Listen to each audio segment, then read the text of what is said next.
السلام عليكم.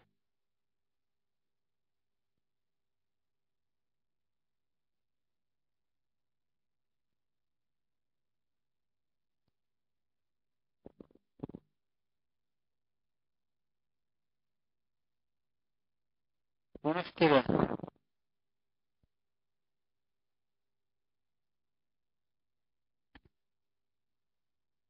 الصوت واضح إن شاء الله. نبدأ.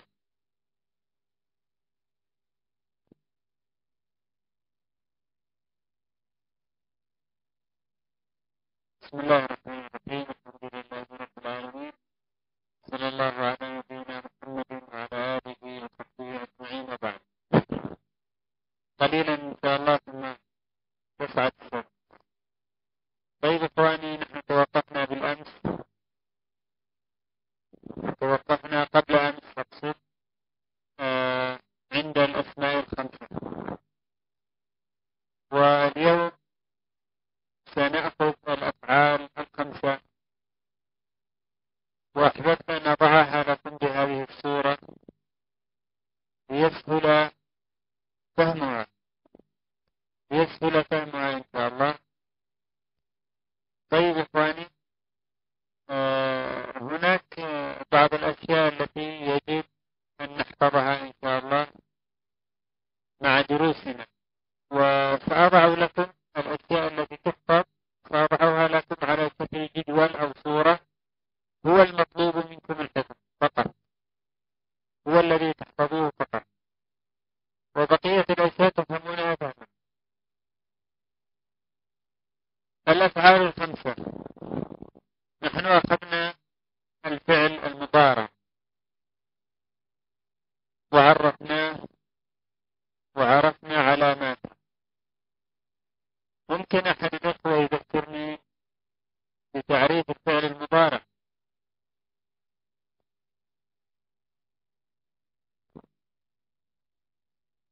أي واحد من الأخوة؟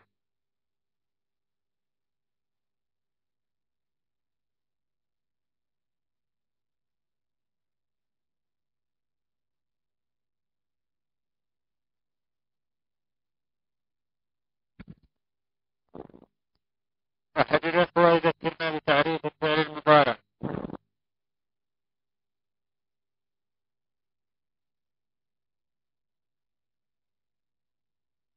أحسنت يا أستاذ. هو الفعل الذي يقع وقت التكلم أو في زمن التكلم. أحسنت. طيب، ما علاماته؟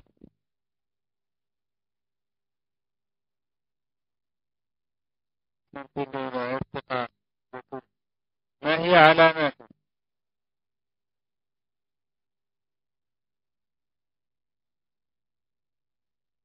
الارتقاء، نعم أحسنتم. أنه يقبل لن ولن، أنه يقبل لن ولن في أوله أو آخره.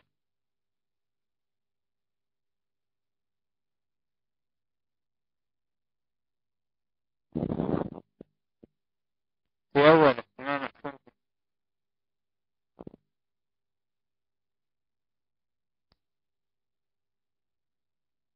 في أوله، نعم أحسنتم. طيب، الفعل المضارع هو البوابة لفهم الأفعال الخمسة التي هي موضوع درسنا اليوم. ننظر إلى الصورة التي حملها الإخوة. الأفعال الخمسة هي كل فعل مضارع، هي كل فعل مضارع، يعني الأفعال الخمسة هي أصلها فعل مضارع. طيب، ما الزيادة فيها؟ هي كل فعل مضارع اتصل به، يعني هي فعل مضارع لكنه متصل به شيء. ماذا يتصل به؟ الأفعال الخمسة هي كل فعل مضارع لكنه اتصل به ثلاثة أشياء. إما أن يتصل به ألف الاثنين، وإما أن يتصل به واو الجماعة، وإما أن يتصل به ياء المخاطبة. فإذا اتصل به ألف الاثنين صارت له صورتان، وإذا اتصلت به واو الجماعة صارت له صورتان أيضا، وإذا اتصلت به ياء المخاطبة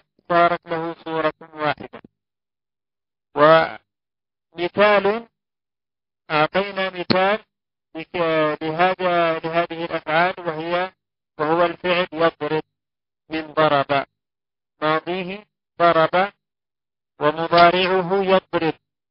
فيضرب إذا اتصل به ألف الاثنين صار يضربان وتضربان، يعني بالياء والتاء. وإذا اتصلت به واو الجماعة صار يضربون وتضربون. وإذا اتصلت به ياء المخاطبة صار تضربين، ولا يجوز أن نقول يضربين لأنها ليس في كلام العرب يضربين. إذن لكل فعل مضارع حالتان عند ألف الاثنين، وحالتان عند واو الجماعة، وحالة واحدة عند ياء المخاطبة. معنى هذا أنه كم يصير معنا من حالات للفعل؟ كم سيصير من حالات للفعل الواحد؟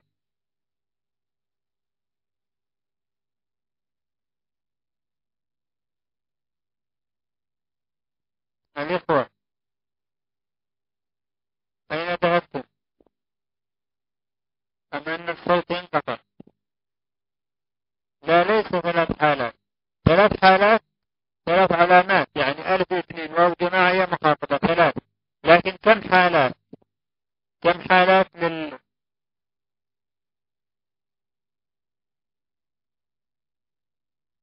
خمس. أحسنت شيخ ناصر، خمس. حالتان عند ألف الاثنين، وحالتان عند واو الجماعة، وحالة عند ياء المخاطبة. أحسنت الصفات، خمس. فعندنا عند ألف الاثنين حالتان، وعند واو الجماعة حالتان، وعند ياء المخاطبة حالة واحدة. فلذلك هي سميت الأفعال الخمسة لأن لها خمس حالات، لأن لها خمس حالات، وسميت الأفعال الخمسة. ويطبق على كل فعل مضارع، على كل فعل مضارع يطبق عليه هذه الخمس الحالات. فإذا جئنا بكلمة يكتب، يكتب، إذا أدخلنا عليها ألف الاثنين كيف تصير؟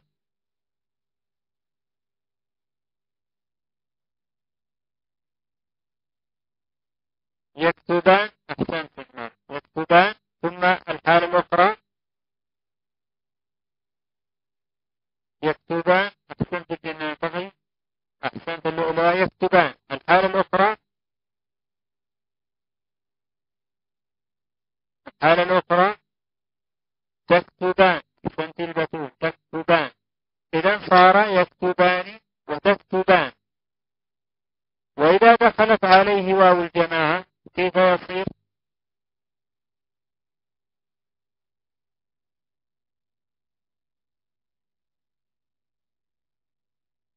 يكتبون. أحسنتم.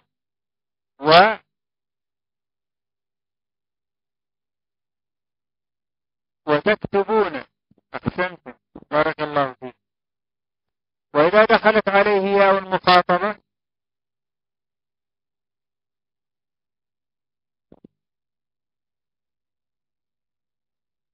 كيف يصير؟ تكتبين. تكتبين. هل نقول يكتبين؟ هل يمكن أن نقول يكتبين؟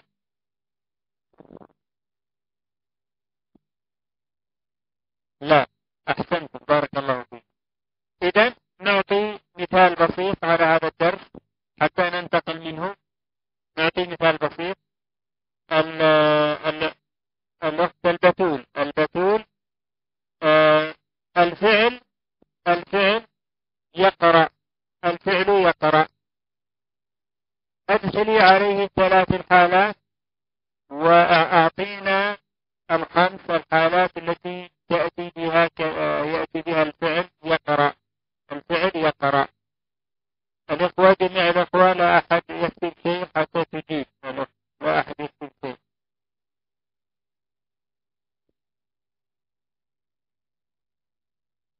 الفعل يقرأ، الفعل يقرأ.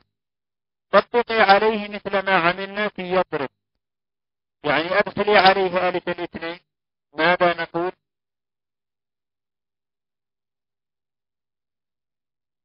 الجدول أمامك. ألف الاثنين، نعم. ماذا يصير إذا أدخلنا عليه ألف الاثنين؟ الفعل يقرأ، يقرأ.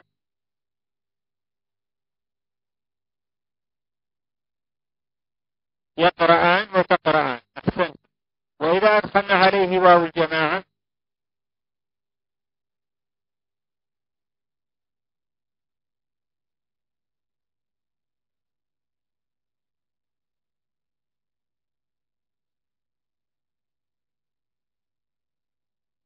يقرؤون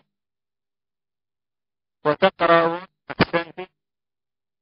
وإذا أدخلنا عليه ياء مخاطبة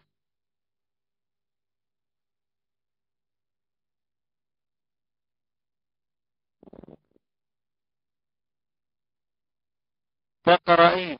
أحسنت. أحسنت بارك الله. شيخ ناصر، شيخ ناصر معنا إن شاء الله. الفعل يمشي، الفعل يمشي. أدخل عليه الخمس الحالات.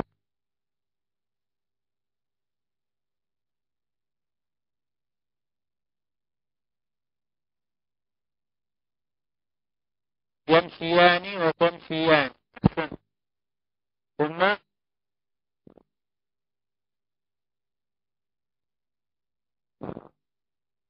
تمشون ويمشون.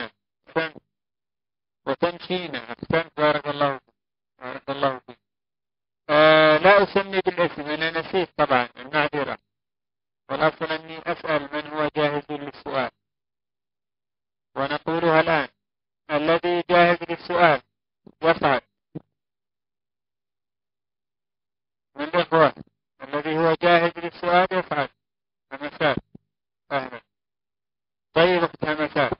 الفعل، الفعل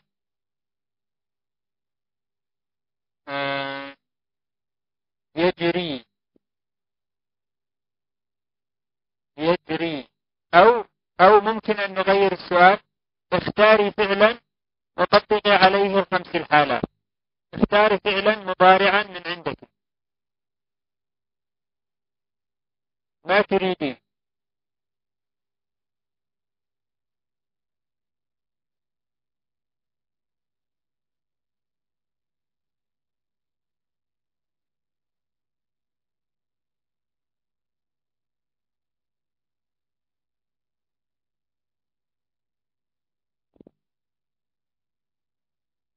يكتبان وتكتبان ويكتبون وتكتبون وتكتبين. أحسنت. أحسنت. فرفشة، فرفشة. اختاري فعلا مضارعا وادخلي عليه الخمس الحالات.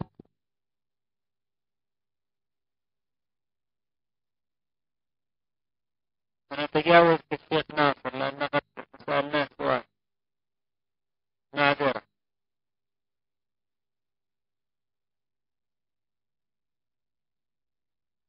نعم اخترت أو اخترت.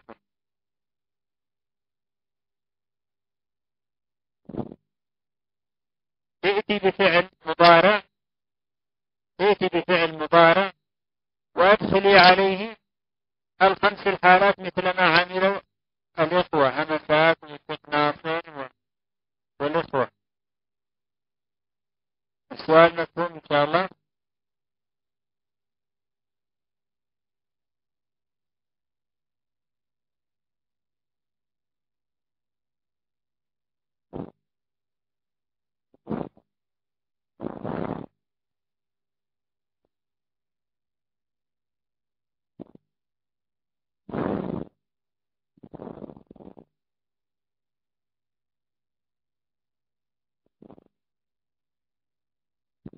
يركضون وتركضان. ابدأي. لا أدري هل هذا العضو تركة آخر، إعلان تركة الإسلامية.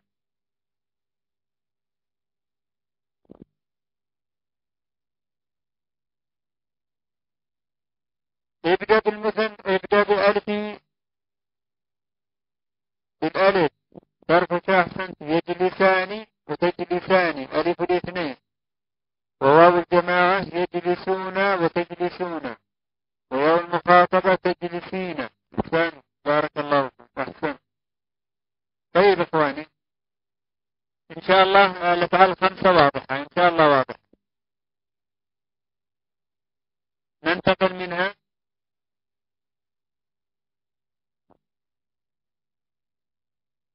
طيب إن شاء الله.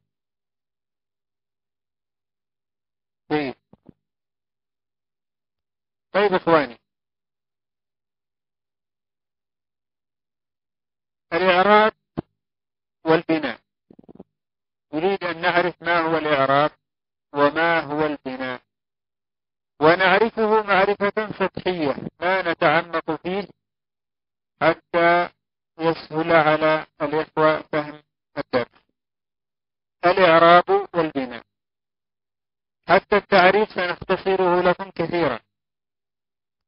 طيب إخواني، الإعراب لغة.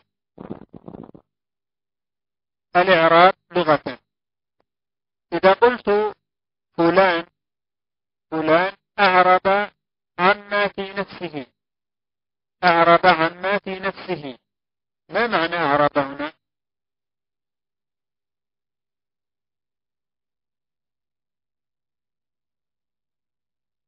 عبر. ما معنى عبر؟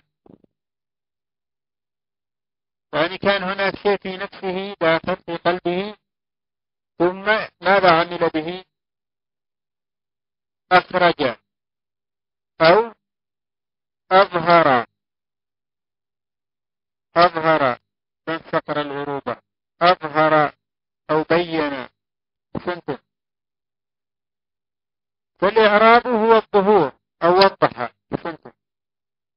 الإعراب هو الظهور، أعرب عما في نفسه أي أظهر لنا عما في نفسه، لأنه كان في نفسه غير واضح، فأظهر لنا عما في نفسه. فالإعراب لغة هو الظهور، هو الظهور.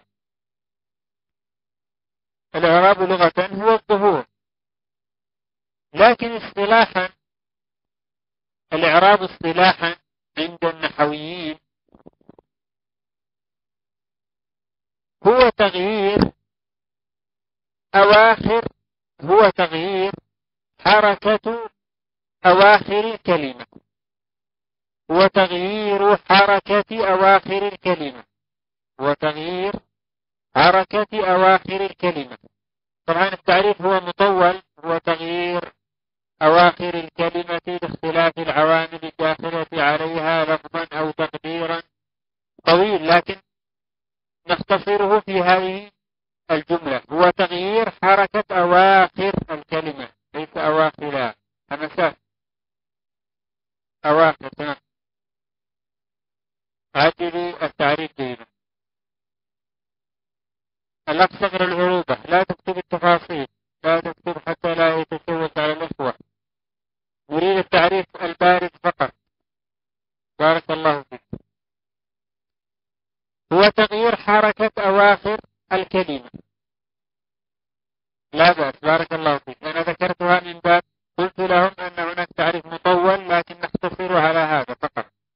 بارك الله فيك. جيد. هو تغيير حركة أواخر الكلمة. طيب، ما معنى هذا؟ معنى هذا أن كلمة محمد مثلا يأتي في آخرها رفع، فنقول جاء محمد، جاء محمد، وتأتي منصوبة فنقول رأيت محمدا، رأيت محمدا، وتأتي مجرورة أو مخفوضة على لغة البصريين والكوفيين فنقول مررت بمحمد، مررت بمحمد. فماذا لاحظنا في أواخر كلمة محمد؟ ماذا لاحظنا؟ لاحظنا أن أواخرها يتغير، مرة يرفع ومرة ينصب ومرة يجر، وهذا التغيير جاء يعني بحسب العوامل التي تغيرت على الكلمة، لكن يهمنا هنا أن هذه الكلمة تغيرت. هذا الذي يهمنا الآن، أن هذه الكلمة تغيرت. فعندما تتغير الكلمة من رفع إلى نصب إلى جر، هنا هذه الكلمة تسمى كلمة معربة، تسمى كلمة معربة. وضح ما معنى الإعراب؟ يعني الكلمة التي يتغير آخرها تسمى كلمة معربة، ثم كلمة معربة. واضح ما معنى الإعراب؟ أريدكم أن تفهموه بهذا الفهم البسيط، بهذا الفهم البسيط فقط.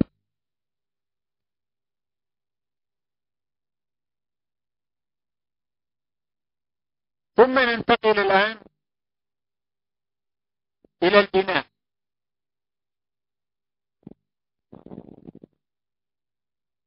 ثم ننتقل إلى البناء.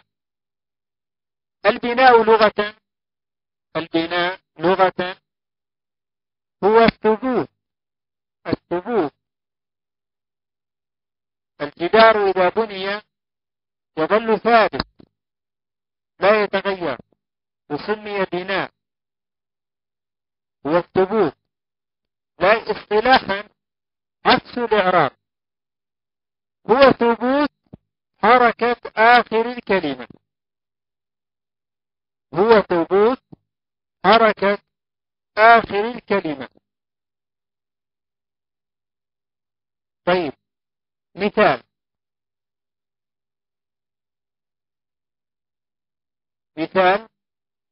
نأتي إلى الفعل مثلا جاء، نأتي إلى الفعل جاء. هل سمعتم في يوم من الأيام أن جاء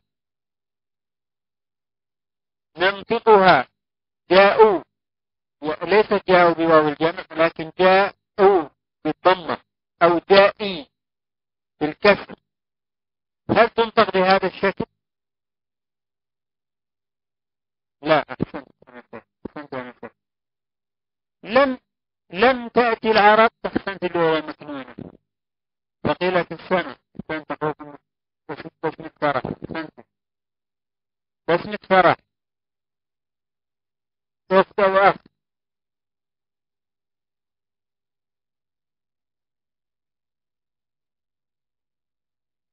بسمة اسم مؤنث وأخوكم اسم مذكر، ما شاء الله. طيب،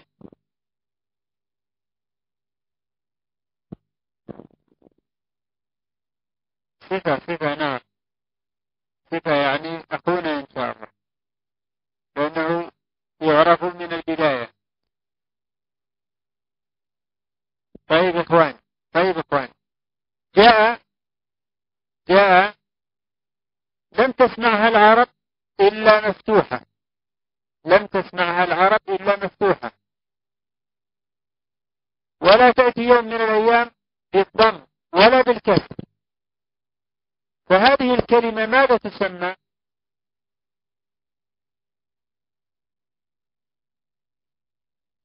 ماذا تسمى كلمة جاء؟ هل نقول عنها معربي؟ بناء، أحسنتم، بناء أو مبنية، حتى وإن تغيرت. يعني إن جاءت في بداية الجملة نقول جاء محمد من المدرسة مثلا، وإذا جعلناها في الوسط نقول محمد جاء من المدرسة، وإن جعلناها في الأخير نقول محمد من المدرسة جاء.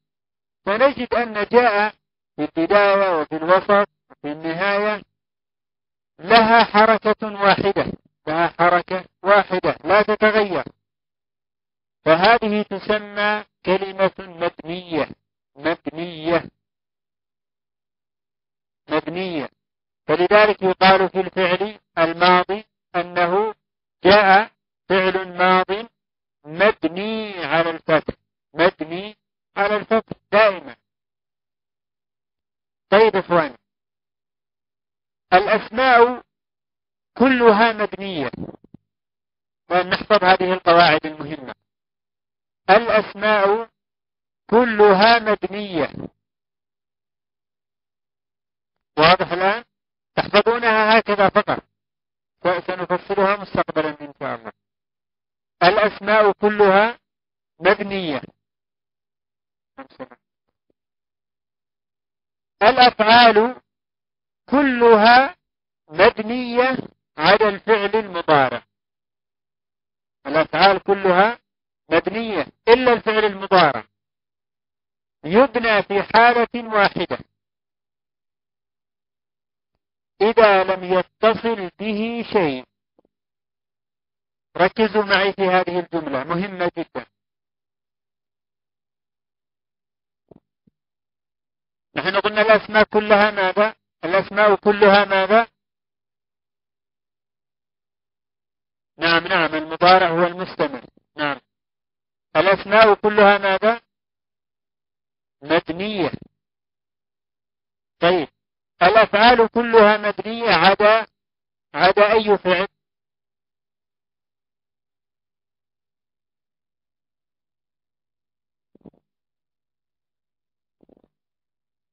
عدا المضارع. أحسنتم. طيب المضارع إذا تجرد يعني ما معنى تجرد؟ يعني إذا لم يتصل به شيء، إذا كان فعل مضارع صافي لم يتصل به شيء يكون مبني، يكون معرب. أقصد يكون احنا أخطأنا في التعبير. أعتذر كثيرا. أخطأنا في التعبير. الأسماء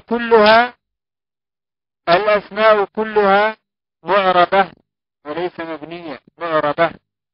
أنا خانني التعبير كثير. صحيح المعلومة. الأسماء كلها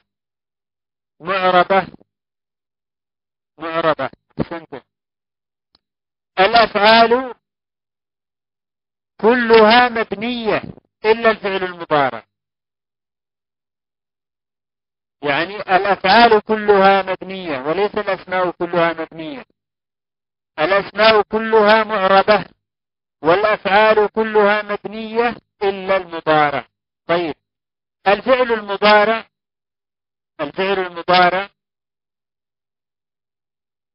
معرب إذا لم يتصل به شيء. يعني مثلا يكتب، يقرأ، يجري، يمشي. هذا ماذا نسميه؟ لا لم يذهب عليك كثير.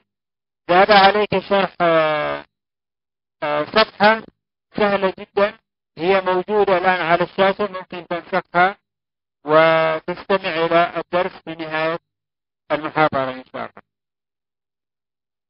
طيب إخواني، الفعل المضارع قلنا يعرب إذا لم يتصل به شيء.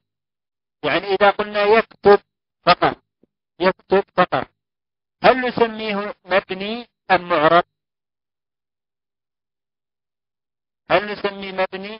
معرب؟ يكتب معرب. سنتين معرب. لا معرب إخواني. قلنا إذا لم يتصل به شيء فهو معرب. ركزوا معي. إذا لم يتصل به شيء فهو مثل الأسماء. وإذا اتصل به شيء فهو مثل الأفعال.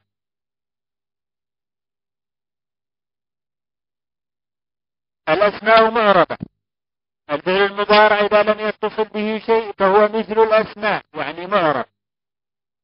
والأفعال مبنية. والفعل المضارع إذا اتصل به شيء صار مثل الأفعال يعني ماذا؟ مبني. طيب كلمة يكتب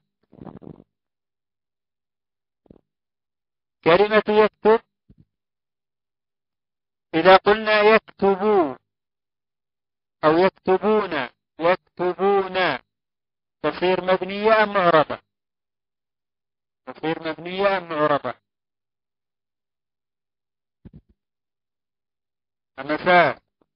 مسار مبنية. قلنا معربة إذا لم يتصل بها شيء. نعم اتصل بها واو الجماعة. المساء وضحت المعلومة. نعم متصلة. أحسنت. نعم. نعم أخوكم باسم فرح. نعم متصلة. إذا اتصل به شيء فهي مثل الأفعال.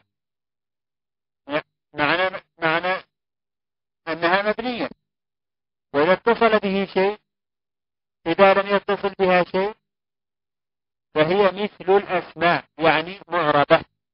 طيب يقرأ مبنية أم معربة؟ معربة. أحسنتم. طيب يقرآن مبنية. أحسنتم. مبنية.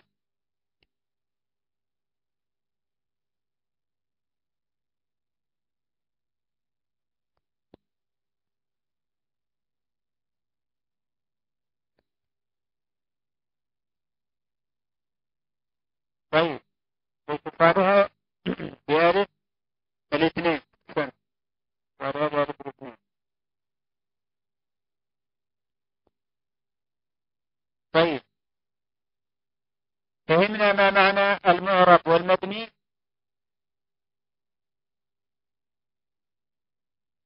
فرق شيء إن شاء الله يعارف.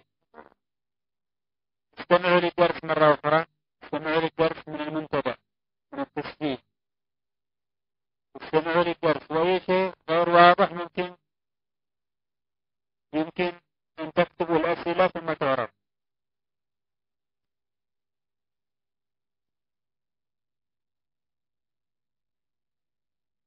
طيب إن شاء الله فهمنا ما معنى المعرب والمبني إن شاء الله. طيب علامات الإعراب 4. علامات الإعراب 4 علامات للإعراب.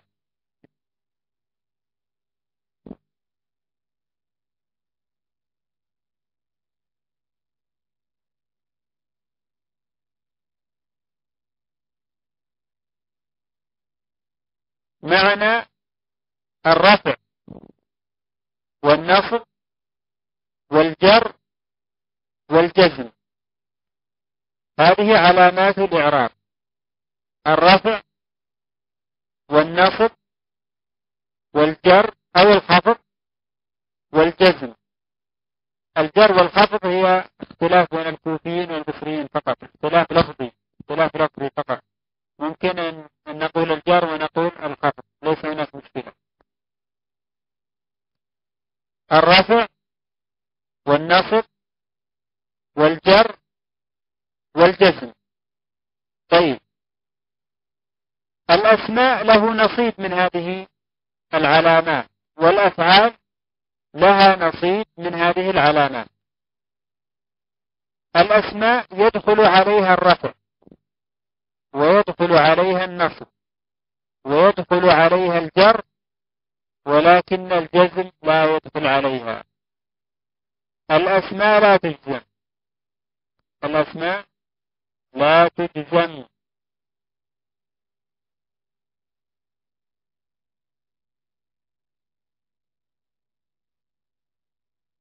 الأسماء لها الرفع والنصب والجر ولا جزم فيها، والأفعال لها الرفع والنصب والجزم ولا جر فيها. واضح؟ يعني الأسماء ليس فيها جزم والأفعال ليس فيها جر. نعم شيخنا، الأسماء يدخل عليها كل العلامات إلا الجزم. أحسنتم. والأفعال يدخل عليها كل العلامات إلا الجر. واضح هنا كمعلومة، دعونا من التفاصيل كمعلومة إن شاء الله. واضح؟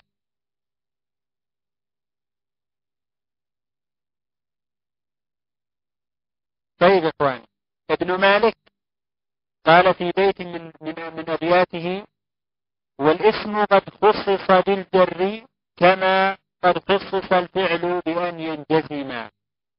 والاسم قد خصص بالجر كما قد خصص الفعل بأن ينجزما.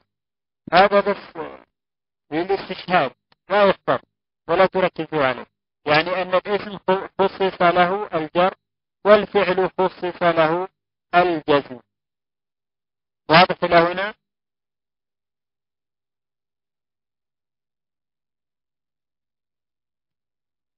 أسأل؟ ممكن أسأل؟ طيب أنا لا أحدد اسم بعينه. الذي هو جاهز يصعد الأول أسأله. الذي هو جاهز يصعد برقم 1، يعمل رقم 1 ويصعد. همسات، نبدأ بهمسات. همسات: متى يبنى الفعل المضارع؟ متى يبنى الفعل المضارع؟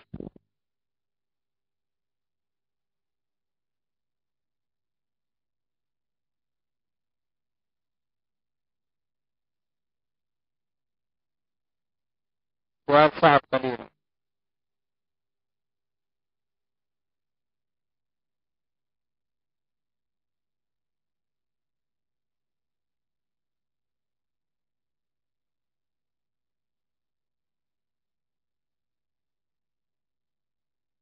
متى يكون الفعل المضارع مبني؟ متى يكون مبني؟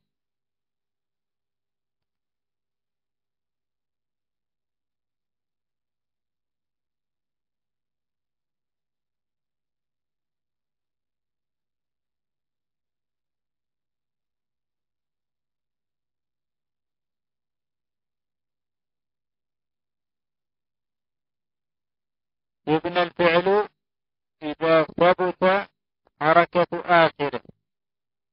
هذا معنى البناء. هذا معنى البناء. نحن ذكرنا وقلنا أن الأسماء كلها معربة والأفعال كلها مبنية إلا الفعل المضارع فإنه معرب مثل الأسماء، لكنه يبنى في حالة واحدة. ما هي؟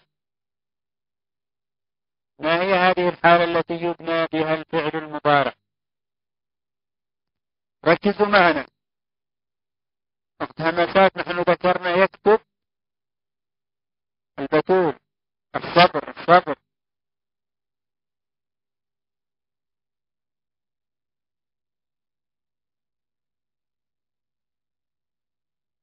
ما شاء الله. أي عضو يتكلم سنحرمه من السؤال. ما شاء الله. ثم تبعته الإجابات. إذا اتصل بحالات الأسماء الخمسة أو غيرها. يعني إذا اتصل بآخره شيء.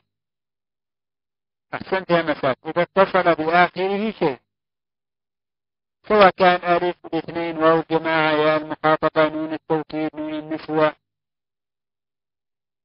يعني إذا اتصل بآخره شيء. لا أحد يكتب. الذي سيكتب سنحرمه من السؤال. الذي يكتب سيحرم من السؤال.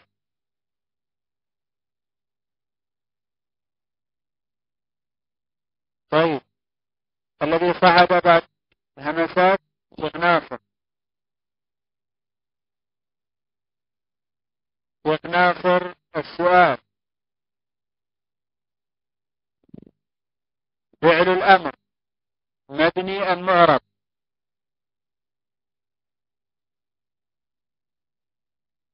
مبني. أحسن. يلا سابق عليهم لا تتكلموا قبلك، لأن كل الأفعال مبنية إلا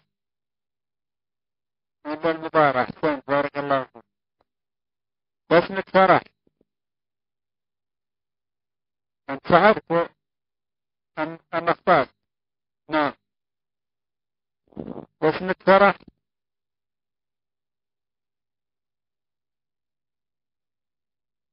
حضرت معنا. لن لن أسألك فيما فاتك من البداية، سأسألك من النهاية. نعم نعم.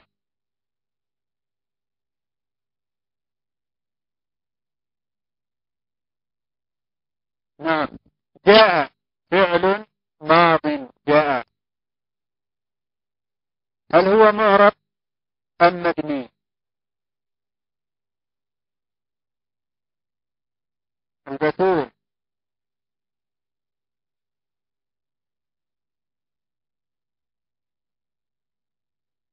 واسمك فرح. مبني. أحسنت. بارك الله فيك. من بعدهم؟ من بعدهم يريد سؤال؟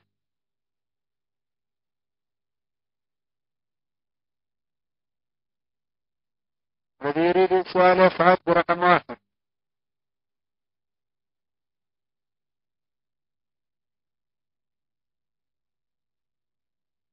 اللؤلؤة. اللؤلؤة. مبتسم اليوم غير موجود، لم نراه. لم نراه. اللؤلؤة معنا إن شاء الله. سهل سهل بإذن الله. حضرت معنا من البداية أم لا؟ نعم. طيب. اللؤلؤة، ما هي علامات الإعراب؟ نحن ذكرنا 4 علامات الإعراب، منها ما هو للأسماء ومنها ما هو للأفعال. اذكري لي هذه العلامات فقط.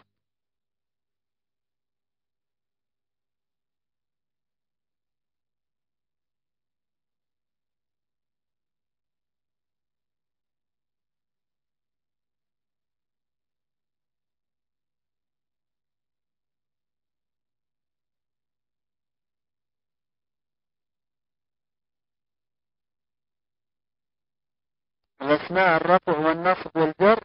أحسنت. نحن قلنا اذكريها فقط فذكرتها مع التفصيل. بارك الله فيك.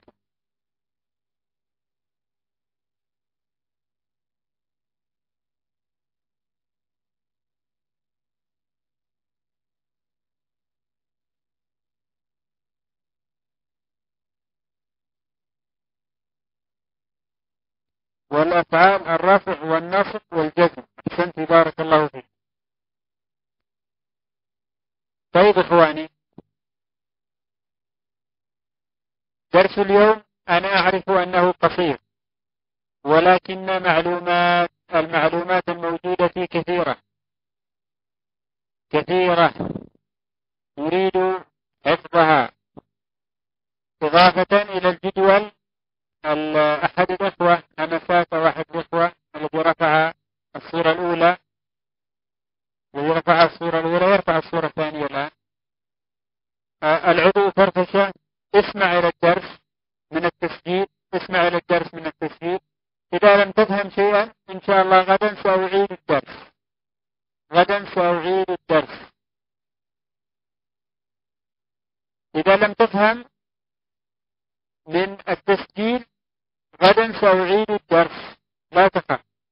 لا تخف، سأعيده لك ولو بمفردك. نعم ظهرت سنجد ظهرت. نعم.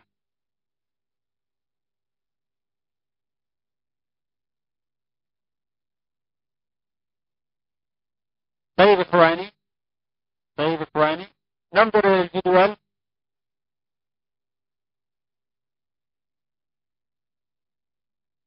طيب. فرفشة. ممكن غدا هو يوم الخط. غدا إن شاء الله ممكن سنأخذ الخط.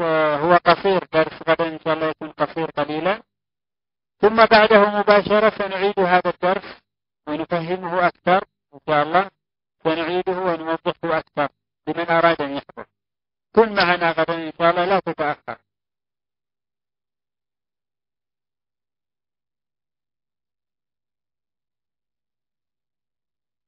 إن شاء الله. طيب إخواني.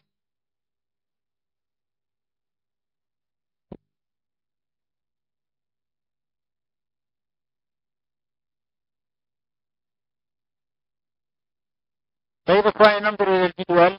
الجدول هو كبير، ولكن أنا قسمته 3 أقسام لكي يسهل حفظه.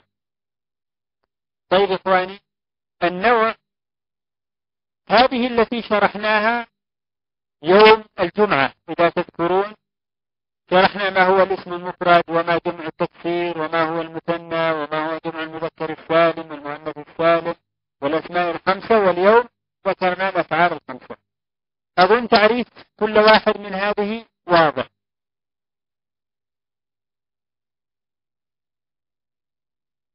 أليس كذلك؟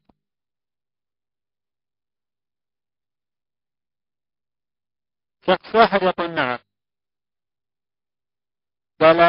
بلا يكتب بالألف المقصورة.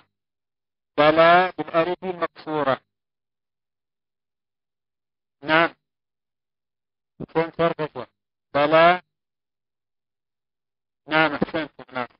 بلا لأن بلا هي نفي وأليس نفي، وفي اللغة العربية نفي إثبات. نفي إثبات.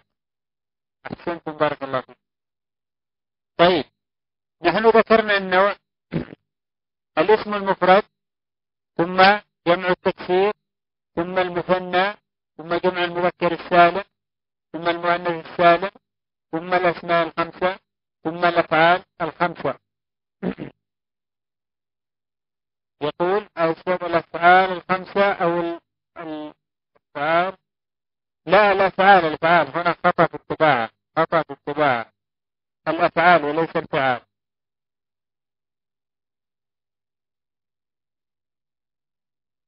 لا ليس. لا أحد يضع السهم. لا أحد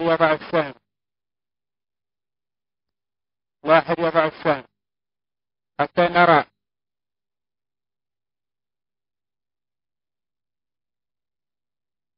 طيب الاسم المفرد قلنا أنه ما دل على واحد أو واحدة،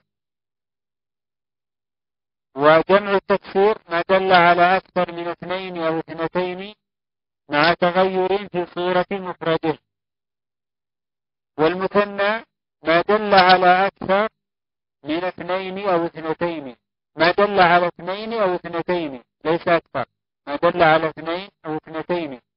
وجمع المذكر السالم ما دل على أكثر من 2، وجمع المؤنث السالم ما دل على أكثر من 2. والأسماء ال5 هي أبو وأخو وحمو وفو وذو، مع شرط كل واحد من هذه الأسماء. والأفعال ال5 هي كل فعل مضارع اتصل به ألف الاثنين أو واو الجماعة أو ياء المخاطبة. طيب إخواني، لدينا علامة الرفع، ولدينا علامة النصب، ولدينا علامة الجر، ولدينا علامة الجزم. طيب إذا جئنا إلى الاسم المفرد، بماذا يرفع الاسم المفرد؟ بالضمة. وبماذا ينصب؟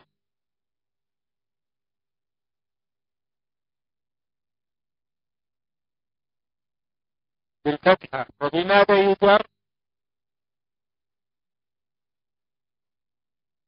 بالكسرة. أحسن. وبماذا يجزم؟ بماذا يجزم إخواني؟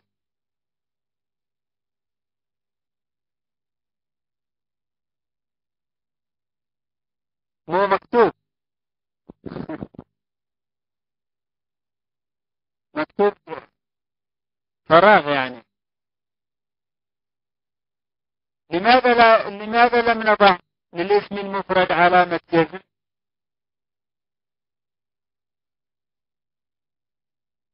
الأسماء لا تجزم. أحسنت شيخ ناصر. أحسنت. أمساك لأنه اسم. الأسماء لا تجزم من بوضع. سبقني الشيخ. سبقك 3 أشخاص. طيب ومثله جمع التكسير، يرفع بالضمة وينصب بالفتحة ويجر بالكسرة ولا يجزم لأنه اسم. وكذلك المثنى وجمع المذكر السالم وجمع المؤنث السالم والأسماء الخمسة. أما الأفعال الخمسة فهي ترفع بماذا؟ بثبوت النون، وتنصب بحذف النون، وتجر. بماذا تجر الأفعال الخمسة؟ بماذا تجر؟ الجر اسم فرع بثبوت النون لا تجر، تنتهي مساء لا تجر. نعم اللغة أحسنتم لا تجر الأفعال. أحسنت باسم فرح. الآن أكملت الإجابة. لا تجر الأفعال لأنها فعل وإنما تجزم، فلذلك تجزم بحذف النون. وهناك معلومة كتبناها في الأسفل: للأسماء من علامات الإعراب الرفع والنصب والجر ولا جزم فيها. وللأفعال أيضا خطأ، وللأفعال من علامات الإعراب الرفع والنصب والجزم ولا جر فيها. طيب، هذا الجدول عليكم حفظ، هذا الجدول عليكم حفظ، ونحن وضعناه اليوم لأن غدا خط، ثم يوم الاثنين ليس هناك درس. يوم الاثنين اليوم ماذا؟ اليوم أحد. يوم الاثنين خط ليس هناك درس يعني نحو. ويوم الثلاثاء ليس هناك درس، وكذلك يوم الأربعاء. فيصير معنا الدرس يوم ماذا؟ يوم الخميس ويوم الجمعة. يوم الخميس ويوم الجمعة. فمعكم وقت كافي لحفظ هذا الجدول، وقت كافي لحفظ الجدول، فنتمنى أن يحفظ. سأسأل به إن شاء الله في أول يوم من أيام النحو، وهو يوم الخميس بإذن الله. ضروري تكون موجود باسم فرح. الخميس وليس الجمعة. الخميس والجمعة. أنا سأسأل به إن شاء الله، سأسأل فيه يوم الخميس إن شاء الله. فاحفظوا في كل يوم سطرين يكفيكم، وهي سهلة وأنا رتبتها ترتيب متشابه حتى يتم حفظها.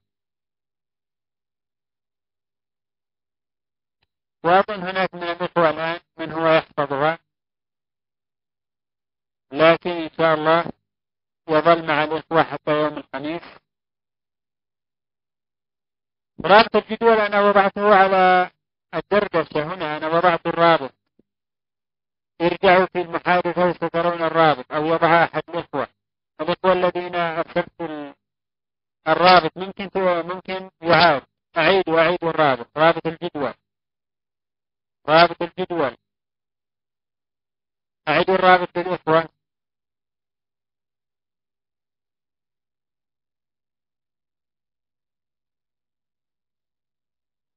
ما شاء الله، بارك الله فيك.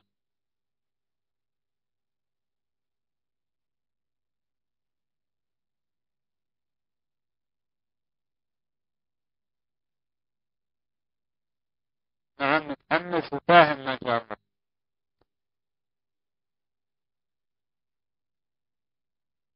طيب،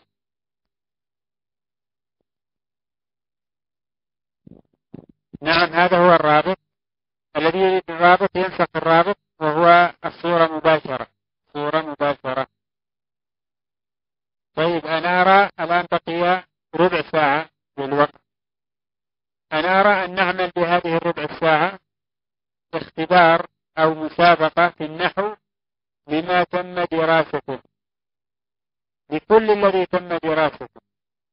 الذي يرى هذا يعمل نعم حتى نبدأ، والذي يرى مؤخر سنؤخر حتى يوم الخميس.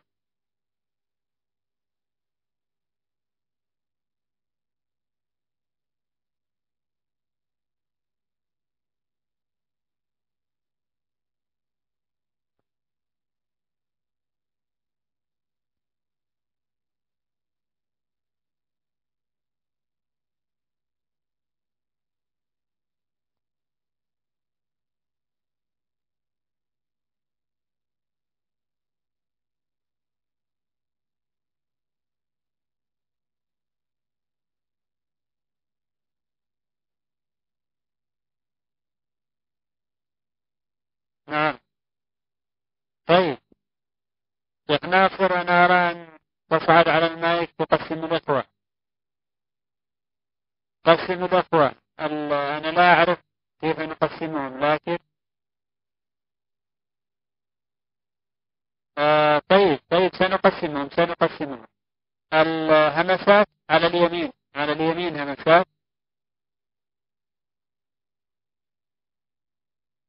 همسات على اليمين. شيخ ناصر على اليسار.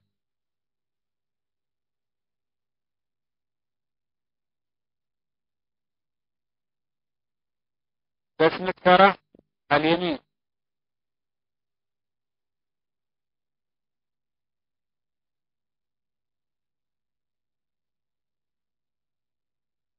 من بقي معنا من الإخوة؟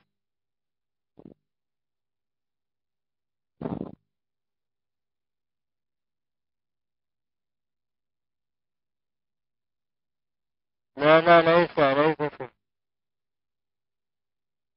اللؤلؤة على اليسار. اللؤلؤة والله موجودة على اليسار.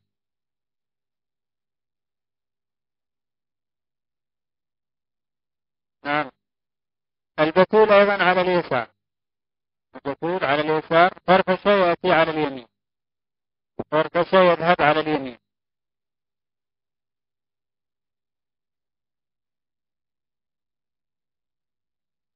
نعم أنت على اليسار. البتول على اليسار. يسار نعم، يعني مع الشيخ ناصر.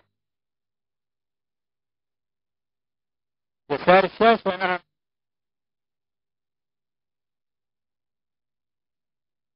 اللؤلؤة موجود. نعم. فرفشة موجود. العضو فرفشة.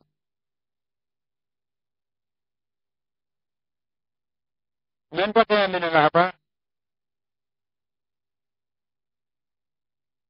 من بقي من الأعضاء؟ يصعد. أعطيتم توزيعه.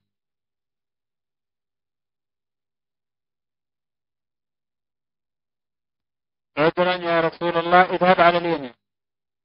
اذهب على اليمين مع همسات وبسمة فرح.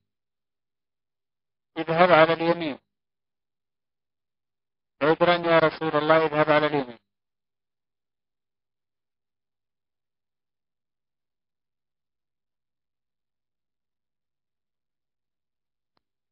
الأخت البتول ماذا هناك؟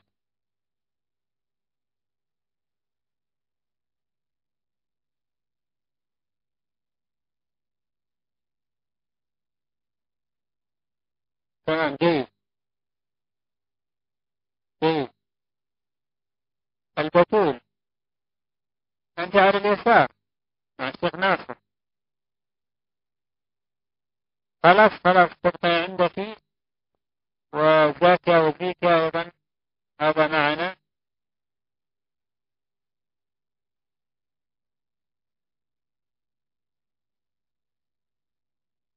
طيب الذي على اليمين عندنا 4، والذي على اليسار أيضا تقريبا 4. طيب نبدأ بالفريق الذي على اليمين. فريق الذي على اليمين فريق همسات. فريق همسات. صدى الدعوة تبقي مكانك على اليسار مع الشيخ ناصر في نفس المكان. فريق الذي على اليمين همسات. نبدأ بالسؤال. السؤال الأول: عرف الاسم. السؤال لأهل اليمين، ليس أهل اليمين صفة، لكن الذين هم على اليمين. عرف الاسم.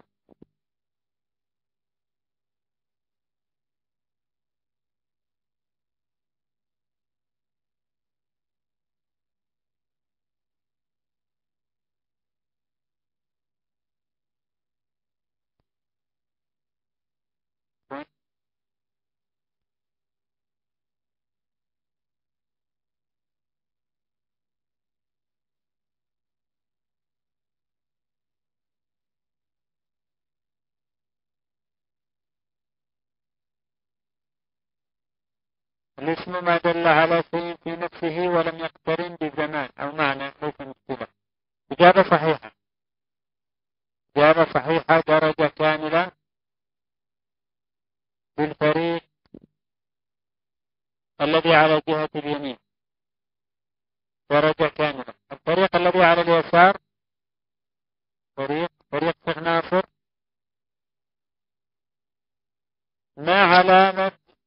ما هي علامة الفعل المضارع؟ ما علامة الفعل المضارع؟ لكي نعرف الفعل المضارع ما هي علامته؟ شيخ ناصر.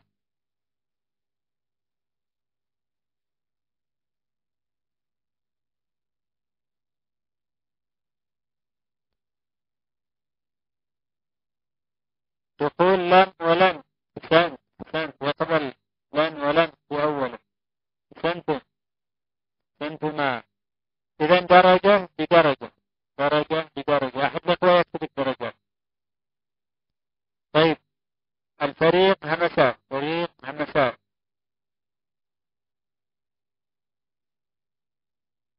واحد نعم. فريق همسات. ما هي علامة الحرف؟ ما هي علامة الحرف؟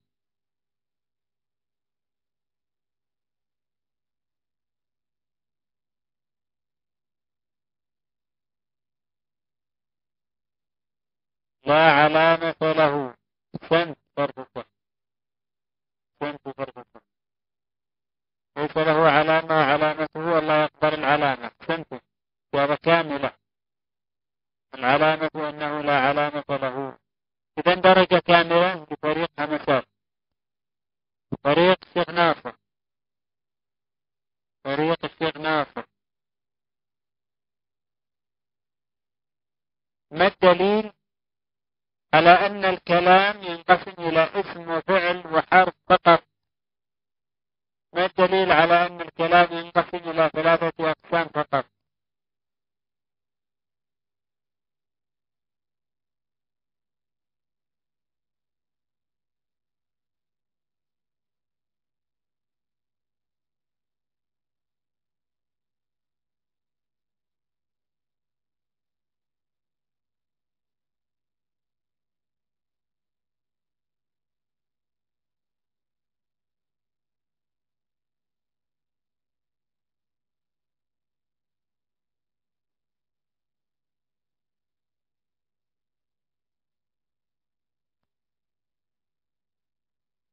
الوقت.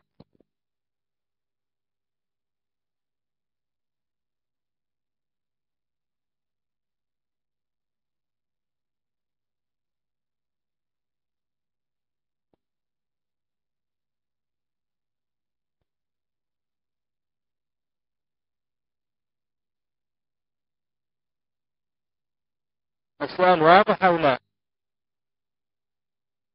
السؤال واضح؟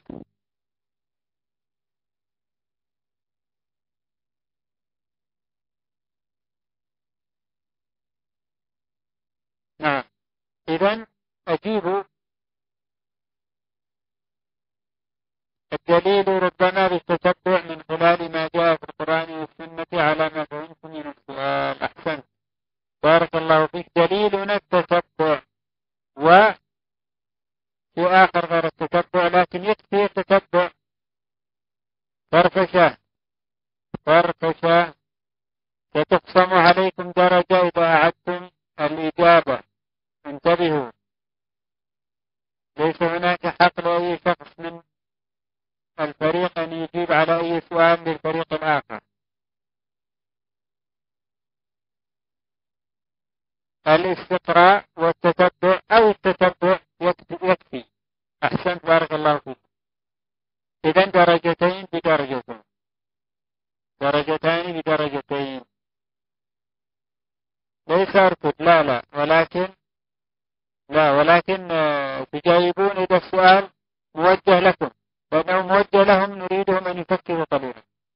طيب السؤال موجه لكم، فريق همسات، سؤال موجه لكم.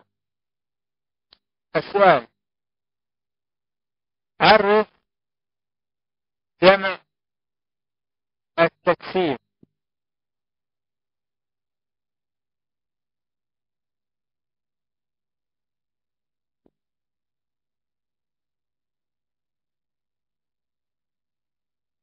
عرف جمع التكسير.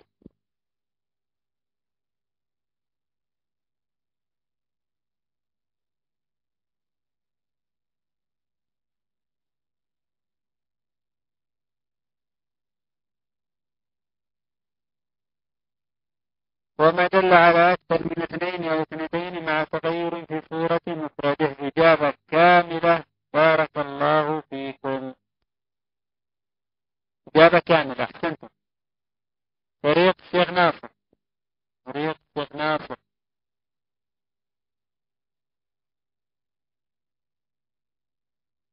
خلاص عوضوا عنك. فريق الشيخ ناصر، ما هي الأسماء الخمسة؟ اذكر الأسماء الخمسة.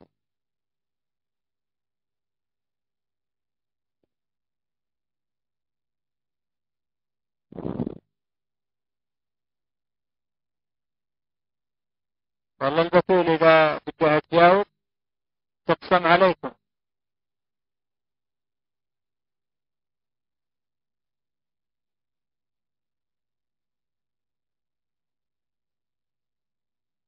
أبو، أخ، أم، بو. ولكن هناك إجابات من جهة اليمين، ولذلك فإن هناك درجة تقسم عليهم. فالدرجات الآن 3 درجات لفريق الشيخ ناصر، ودرجتين فقط لفريق همسات. فريق همسات درجتين فقط.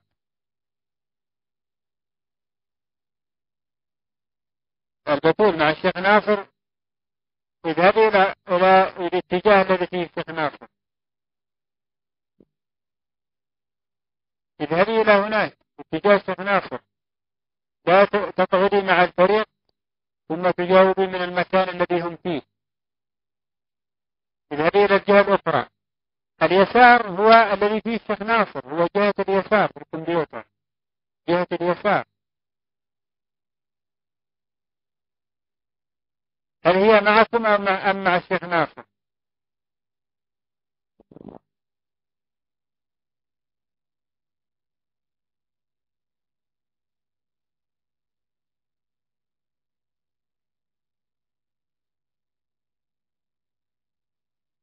طيب اذهبي إلى الجهة الأخرى، والخصم يلغى الخصم ويعتبر آخر إنذار، آخر إنذار. طيب ليس هناك مشكلة، آخر إنذار. تذهب إلى الجهة الأخرى، تذهب إلى الجهة الأخرى. طيب اذهبي إلى الجهة الأخرى، ليس مشكلة، اذهبي إلى الجهة الأخرى الآن.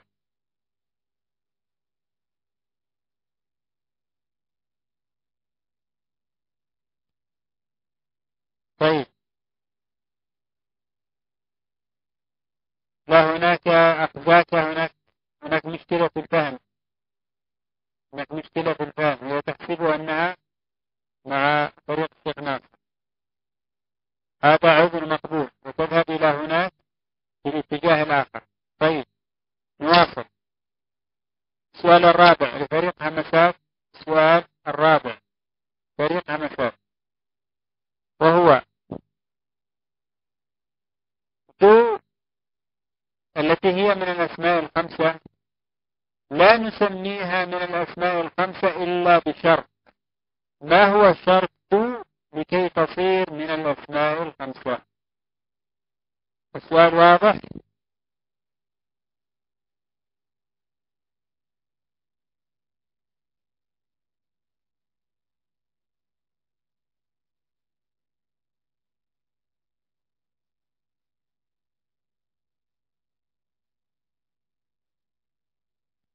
السؤال واضح أولا أم يعاد؟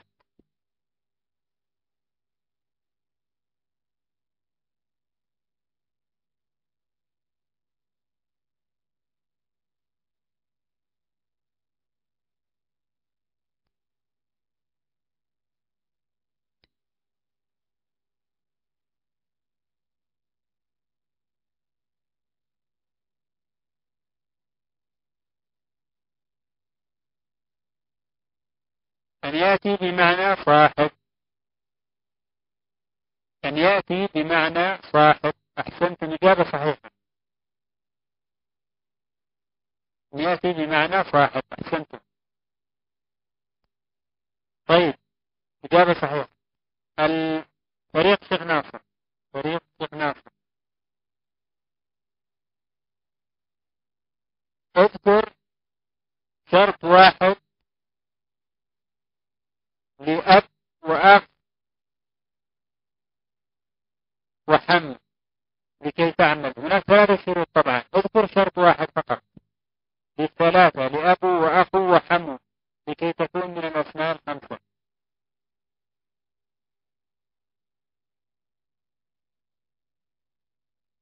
ألا تصغر. أحسنتم. ألا تصغر. أحسنتم. إجابة صحيحة. ألا تضاف إلى ياء المتكلم. أحسنتم الأولى. 4.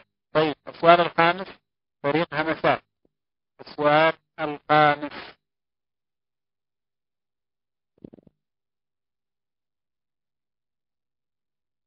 أن تكون مفردة غير مثنى لا مجموعة. نعم، أحسنتم. السؤال الخامس فريق همسات يقول: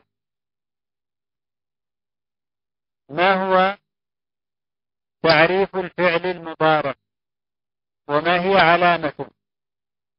ما هو تعريف الفعل المضارع وما هو تعريف الفعل الماضي عفوا. ما تعريف الفعل الماضي وما هي علامته؟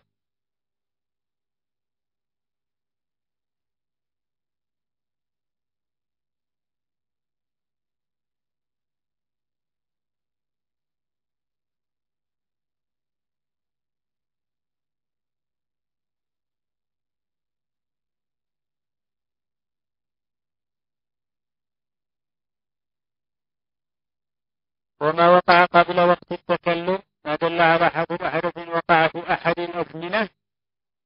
الأزمنة. سنعتمد الإجابة الأولى. نرجع على التسرع، لأن الإجابة الأخرى همسات.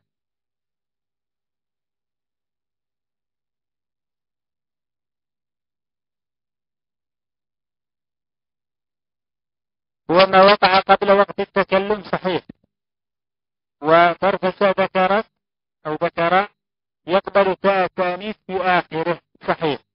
نقبل الكلام الأول. علامته أن يقبل ياء المخاطبة لا. هذا فعل الأمر وليس الماضي.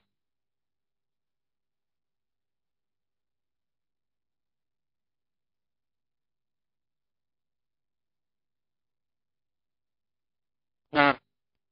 إذن إجابة صحيحة.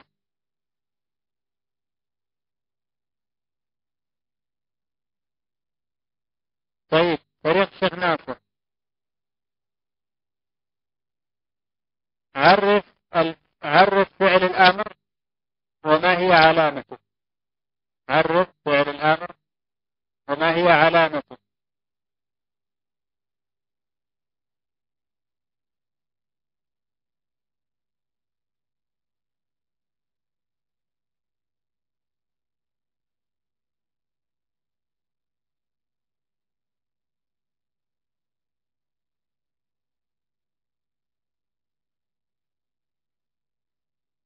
يقع بعد زمان الكلام. فهمتي؟ بعد زمن الكلام وبعد زمن التكلم، وكل فعل دل على أمر ممكن. التعريف الأول هو الذي ذكرناه. علامته يقبل ياء المخاطبة في آخره. أحسنتم. إجابة صحيحة.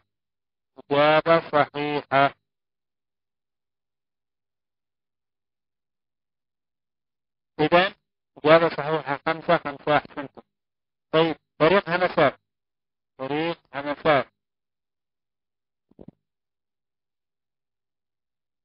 أجب بنعم أو لا.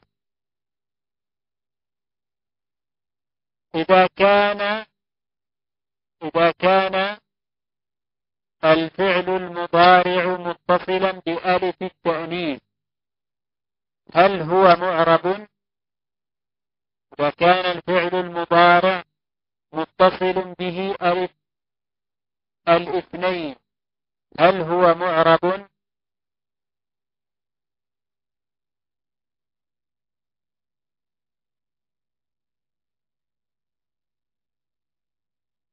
لا. إجابة صحيحة. إجابة صحيحة. فريق الشيخ ناصر.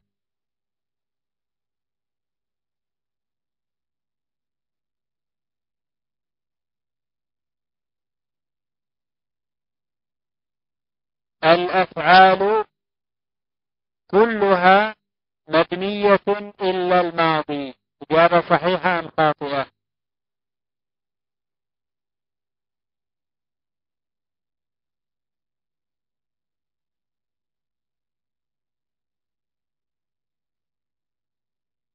خاطئة. كنتم. إجابة صحيحة. إجابة صحيحة.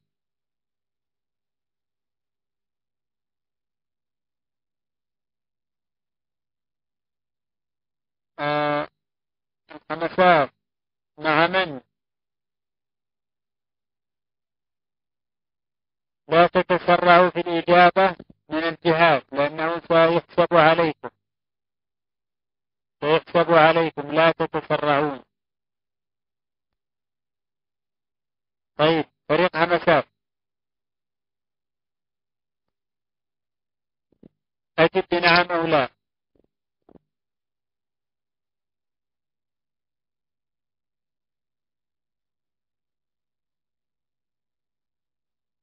سؤال السابع، أجب بنعم أو لا. الأسماء تأخذ من علامة الإعراب الرفع والنصب والجر ولا جزم فيها. الأسماء تأخذ من علامة الإعراب الرفع والنصب والجر ولا جزم فيها.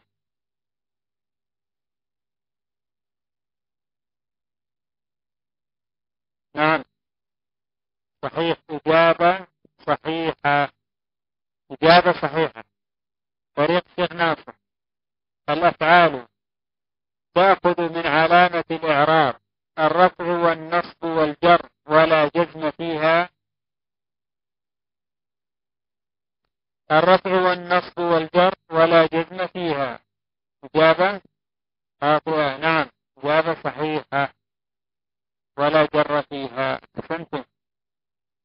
أحسنتم. أنتم متساوون ما شاء الله رغم أن الأسئلة فيها صعوبة قليلة.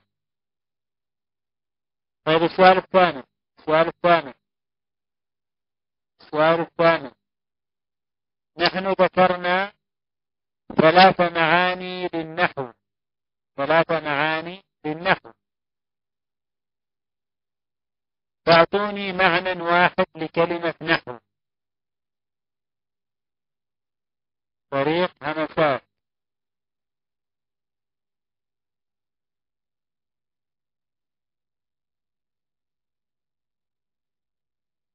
الشبه. أحسنت فرقشة. فرقشة أحسنت. نقول محمد نحو علي يعني يشبهه. إجابة صحيحة. إجابة صحيحة. فريق الشيخ ناصر. نحن ذكرنا أن هناك فرق بين الكلام والكلام بالكسر. فما هو الكلام وما هو الكلام؟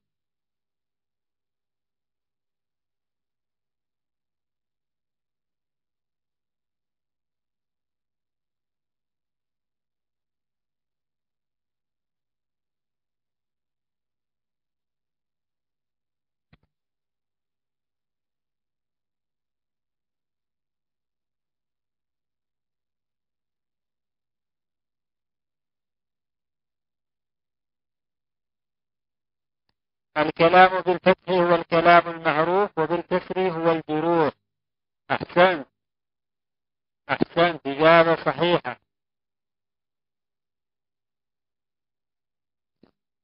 نعم نعم إجابة صحيحة. أحسنتم. السؤال التاسع. فريق همسات. السؤال التاسع. أجب بنعم أو لا. جمع التكسير. جمع التكسير يجزم بالسكون. جمع التكسير يجزم بالسكون.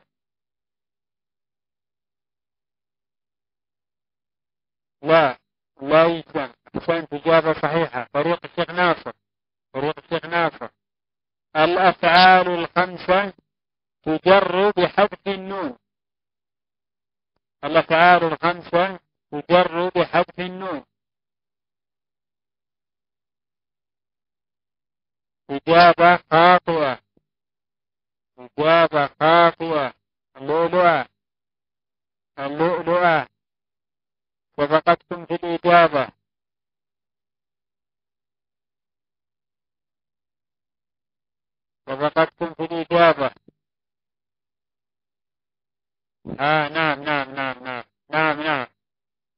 نعم عرفت.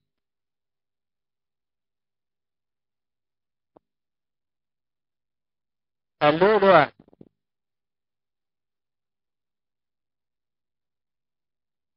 نعم لم تنتبه، لكن هو يحسب. هي إجابة. هل قصدت بها الإجابة؟ أصدقيني القول. هل قصدت بها الإجابة أم قصدت بها أن تجيبي عني؟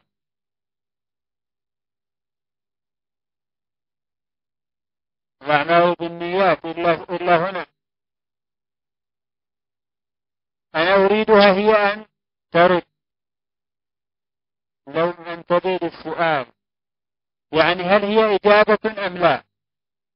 هل قصدت بها الإجابة أم تردي على كلامي عندما دعوتك؟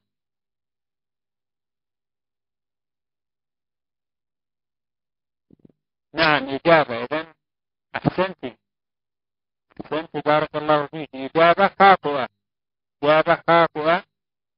فالدرجة الآن همسة 9-8. السؤال الأخير. فريق همسات. السؤال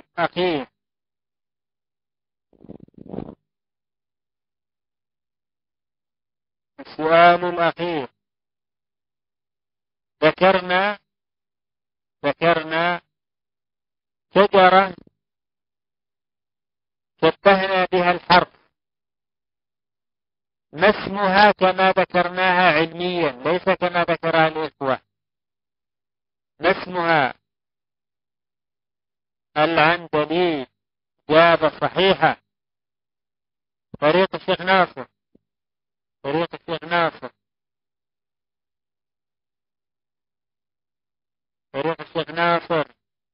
نعم. نحن ذكرنا 3 علامات للاسم أو علامتين. اذكر لنا علامة واحدة للاسم. علامة واحدة للاسم. الفريق يذكر لنا علامة واحدة للاسم.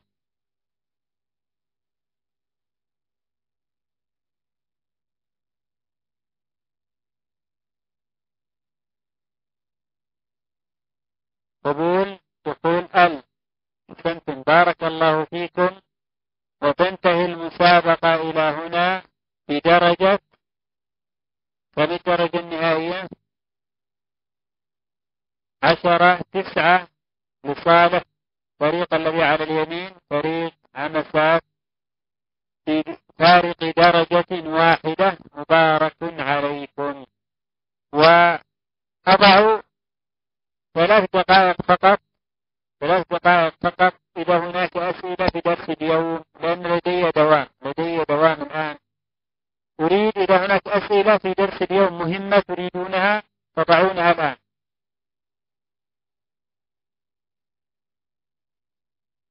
إذا هناك أسئلة أخوة في درس اليوم.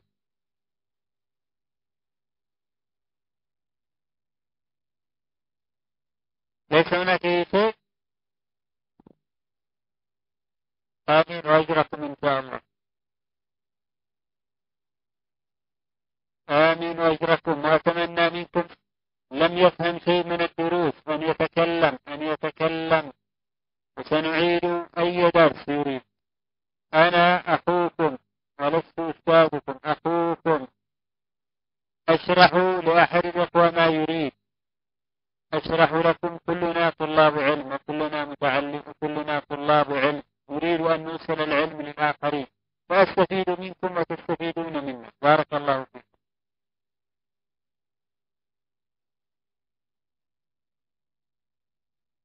طيب إذا لم تكن هناك أسئلة، يسعد